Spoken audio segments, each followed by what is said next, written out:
La politique porte sur les actions, l'équilibre, le développement interne ou externe de cette société, ses rapports internes, ses rapports à d'autres ensembles.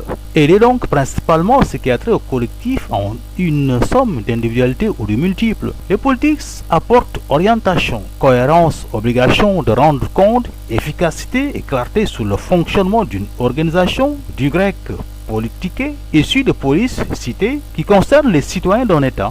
La politique définit ordinairement l'art de gouverner ou d'administrer les biens communs. Le terme peut être aussi énoncé au masculin ou désigne le champ d'étude de ce qui relève du politique distingué du social, objet de la sociologie. Si la politique est communément perçue comme un art et une valeur de gestion de la cité, c'est précisément en raison de sa finalité qui est d'assurer à tous et à chacun le bien-être auquel tout être humain peut légitimement prétendre lorsqu'il passe de l'état de nature à la vie sociale, comme dirait Rousseau. Assurément, la réalisation de cet objectif suppose à tout le monde un sens de la vie en société, une conviction, un choix et une morale. Ces prérequis renvoient de façon générique à l'intérêt général, à la citoyenneté, à la liberté et aux vertus. C'est tout un système qu'il faut changer. Malheureusement, au Sénégal, les mauvais comportements politiques demeurent toujours. Nos hommes politiques doivent avoir la dignité.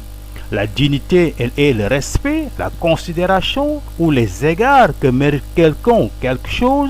Elle est le principe selon lequel une personne ne doit jamais être traitée comme un objet ou comme un moyen, mais comme une entité intrinsèque. Les mentalités sont sous-développées. Il faut changer les mentalités. Il est temps qu'on puisse avoir des hommes politiques qui vont penser et œuvrer au développement. Selon Platon, la politique est une technique qui peut être exercée que par ceux qui possèdent un véritable savoir. Or, les exposés consacrés à la politique platonicienne se bornent à donner une version des arguments, souvent mal compris, que développent les trois dialogues dont la politique est le thème principal, la République, la politique et les lois, sans même chercher à trouver un fil conducteur susceptible de les lier.